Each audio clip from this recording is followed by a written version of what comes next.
เดี๋ยวไอ้เอาถงนี้ถงนึง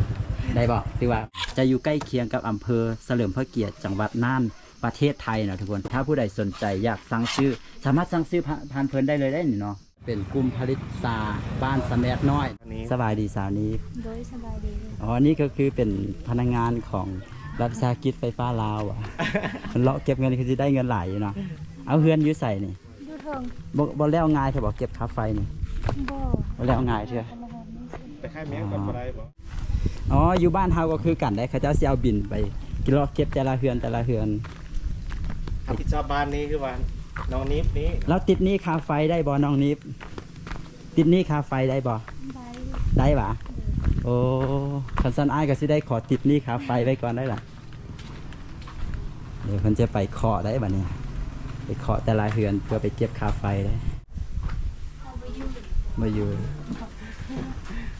ผู้อยู่นี่คือว่าเอาผิดครับเป็นบ่ ไปเท่าไหร่วันนี้จ่ายเงินที่ท่านอ่ะ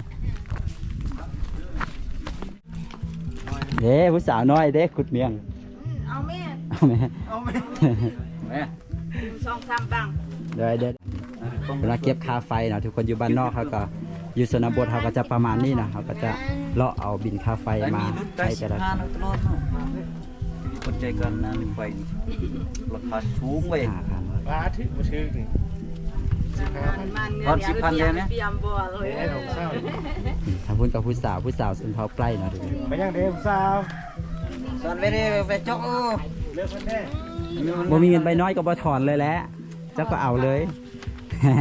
ดีแค่ไม่จ้ามีแพงอุ่น จก เอาโยไปเจียไล่มาโยเจียมาเอ็ดครับอุ่นอยู่ทั่ว19,000 เรื่องเชียดอยู่ดิ ป้องอีน่า เลาะกะ เสียงเปทับเถียงว่ามันเลิกจังไว้ เลาะเลยไอ้เลาะ เลาะมา วันนี้เพิ่นก็ยังเรียนหนังสืออยู่ว่ะยังเรียน เลาะมา เข้า เอา เรียนอยู่ นมเนี่ย เอานม ออกแล้ว ออกแล้วว่ะ เอานมอยากได้ขนม เอาให้เขานม จุ๊บมัวซ้ำออกเอ้ย อ๋อ ขอบใจหลายๆเด้อ ขอบใจดกเด้อ เอาใจไอ้เด้ เลาะใจเหรอเลาะใจดก ขอบใจขอบใจลาวเนี่ย สุกอะไรได้นี่ เอาโยมาเจียไล่นี่จะปลามันที่เจอพัมคืนอุ่น ทราบครับ สามผัก แซ่บบ่ แซ่บ ย้ำกินเลย อ๋อเพิ่นกินใบซาเลยได้นี่เนาะ อันนึง เดี๋ยวเขาจะตามสาวนี้ไปเพื่อนของเพื่อนเนาะเดี๋ยวจะเพื่อนมาเพื่อนจะไปขุดซาเพื่อนไปขุดเมี่ยงเดี๋ยวเขาจะไปซื้อเมี่ยงน้ำเพิ่นเนาะอยู่ที่บ้านสะแมดน้อยเลยนี่ทุกคนผู้สาวเพิ่นเลาะเก็บพาไปอยู่ที่บ้านซาพื้นเมืองไซสถานเนาะหรือว่าโอดอกเนาะกลุ่มผลิตซาบ้านสะแมดน้อยเนาะ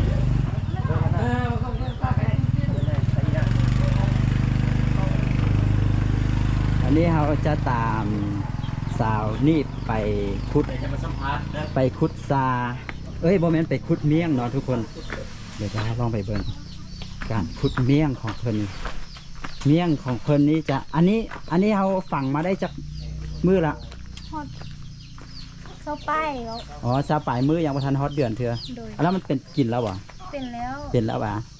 มันชิดมือก็เป็นขึ้นแล้ว อ๋อประมาณ10ปลายมือก็เป็นกลิ่นแล้ว โดย โอ้อันนี้ก็คือเป็นขุมฝั่งเมี่ยงฝั่งบางเมี่ยงเนาะทุกคนเห็นบางคนฝั่งก็เลิกบางคนก็ฝั่งบ่ได้เลิกปานใดเนาะ อยู่บนดินดีบนดินบ่ดี โอ้ คั คั น น ดิ ดิ ออนเดย์เพิ่นฟังเลิกมันบ่ อ๋อ แล้วได้ฮดน้ำบ่เวลาเขาฟัง บ่ได้หด บางบ้านเห็นฮดกว่าเนาะ ถ้าเป็น เจ้า ช่วงฤดูแล้งนี่ต้องได้หดน้ำบ่หดน้ำเพื่อให้มันขุดง่ายบ่อ๋อ แต่ส่วนใหญ่เพิ่นเน้นบอลแถวๆอันบอลซุ่มๆเลย อ๋ออันนี้เฮาเฮ็ดได้ตลอดปีเลยบ่หรือว่าเฮ็ดเฉพาะยามฝนตกเมี่ยง ได้ตลอดปี อ๋อเฮ็ดได้ตลอดปีเลยอ๋อแต่ว่าช่วงนี้เห็นเขาเจ้าเฮ็ดหลายช่วงนี้ ส่วนนี้เขาเก็บไร่เพราะว่าเขาปะบริษัทบ่มาเอาแล้วก็แก้เขาก็มาเก็บ อ๋อหมายถึงว่าทุกคนภายใน1 ปีมันจะมีช่วงที่บริษัทเขาเจ้าจะพักพักบ่เก็บซื้อ 3เดือน ช่วงที่บริษัทบ่พักบ่เก็บซื้อภายใน3 เดือนนะเขาจะพัก โดย อ๋อช่วงบริษัทบ่เก็บซื้อมันก็เลยเฮ็ดให้มันมีใบซาหลาย โดย เขาก็เสียดายมันเสียทิ่มก็เลยเอามาเฮ็ดเป็นเมี่ยง แม่น อ๋อ นี่ทุกคนนี่คนเห็นแล้ววะคุดเห็นแล้ววะนี่อ๋อนี่มาแล้วนี่โอ้บ้างแบบนี้เลย ถ้าผู้ใดสนใจอยากสั่งซื้อสามารถสั่งซื้อผ่านเพิ่นได้เลยได้นี่เนาะ ได้บ่ส่งทางคนส่งสิ ได้ ได้ปะ อ๋อ ได้ อ๋อ เบอร์โทรน้อง 59310558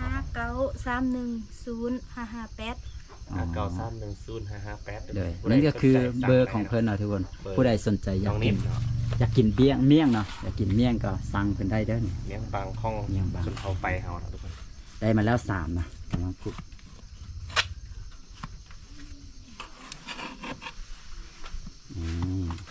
ทุกคนพื้นที่แถวๆนี้นะ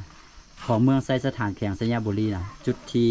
น้องหนีบกำลังขุดนี่นะจะอยู่ใกล้เคียงกับอำเภอเฉลิมพระเกียรติจังหวัดน่านประเทศไทยนะทุกคน ถ้าบารดินจื้อบ่ผิดนะสุดแล้วบารดินเอาคลิปลงไปมีคนไทยที่เขาเจ้ามาคอมเมนต์ว่าฟังพุ่นเขาเจ้าก็มีการเฮ็ดเช่นเดียวกันเลยฟังทางประเทศไทยของเขาเขาได้มาแล้ว5บ้างนะทุกคน5บ้าง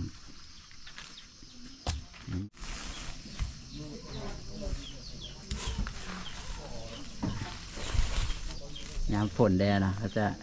ดินก็จะเหนียวทุกคนตอนนี้เราเฮ็ดก็ได้ขายดีว่าเฮ็ดกันทุกคืนเลยเนาะ ได้ขายดี ได้ขายดีเนาะอ๋อเดี๋ยวโอเคเข้าใจน้องนีบเนาะที่มาขุดเมี่ยงเฮ็ดให้เราได้กินเมี่ยงแต่ว่าเรายังบ่ได้กินตอนนี้เถอะทุกคนเดี๋ยวเราเอากลับไปเฮือนก่อน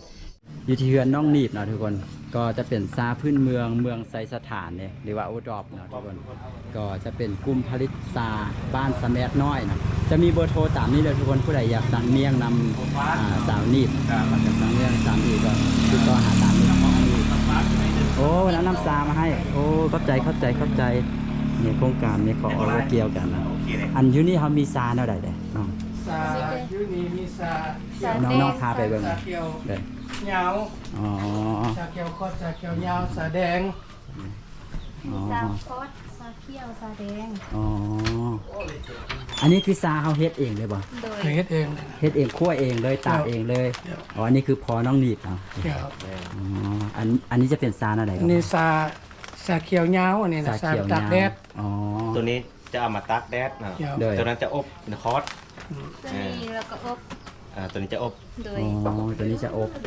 แล้วตัวนี้เด้ ตัวนี้ซาแดง ตัวนี้ซา แส แด ดง ง คือตักแดดเอามาตัวนี้ ซา เนาะ แดงมันตากแดด แล้ว3ทั้งหมดนี้เขาจะมีอยู่3แบบแม่นบ่ โด เขีย ยว 3แบบนี่มันแตกต่างกันได้ไดน้องหนีบอ๋อ ตัวมันแตกต่างอันหนึงมันการแตกต่างหัน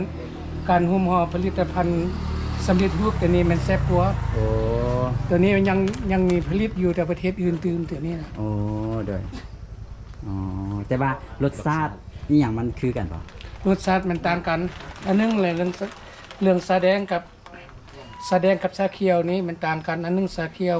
ซาแดงนี้ เด้อ เขียวแก่มันนากินแบบอนาแบบดิบเป็นนะแบบอนากินแบบ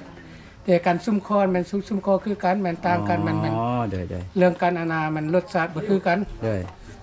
ซี่มันต่างกันบ่ อ๋อ สีมันต่าง อ๋อสี ต่างมันต่าง กัน สีแดงตัวนี้ เล นะ ยอ๋อเลยแต่ว่าตัวที่ราคาแพงสุดก็คือตัวใด ตัว นี้ นี้ อ๋อมันตัวนี้ราคาจะแพงสุด ตัวนี้เขาคัดได้แนวใดจึงได้เป็นซาแบบนี้มา ตัวนี้คัดเป็นสำเร็จทำบิดเกิดกับเฮ็ดอันนั้นแบบสายาวตัวนี้แหละ เลย แบบยาวๆ เลย หนึ่งยอด2ใบ เลย แล้วก็เอกภาพกันหมดแล้วก็ โอ้ วิธีการคั่วหรือวิธีการเฮ็ดซื่อๆการปรุงแต่งซื่อ โดยอ๋อแต่ว่าก็มันก็ได้มาจากยอดซาคือเช่นเดียวกันแมันบอกตัวนี้ เจ้า อ๋อนี่ก็คือน้องนีบถือนี่ก็คือตัวนี้แพงสุดธงนี้ราคา100,000กีบ ตัวหนึงแล้วก็เส้น อ๋อเดี๋ยวไอ้ายเอาธงนี้ธงหนึงได้บอกที่ว่าอันนี้เพิ่นก็ขายได้เลยเนาะอยู่นี่ก็ขายได้เลยอยู่เพื่อนเพิ่นอยู่ในท่านจะเป็นโกดังเก็บอ่ะ โดย อ๋ออยู่นี่เป็นจะเก็บไปซื้ออุดหนุนเดี๋ยว ซื้อแล้วตัวนั้นแล้วตัวรุ่นต่างหากเราซื้อต่างหาก ๆนี่มอบ มอบให้นี่นะ โอ้อันนี้เพิ่นมอบให้โดยเฉพาะ กำลังใจ อ๋อเข้าใจได้พอได้แซ่บขนาดไหนซาอยู่นี่ แม่น เห็นไหมสิไหมน้ำซ่าน่ะ เมื่อกี้น้องเพนเอาให้มาแล้วนี่น้ำซาสีจะเป็นแบบนี้เลยคอนบ่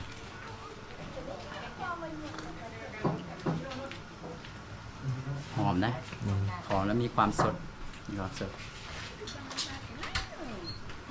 โตน้ำสาโตน้ำสา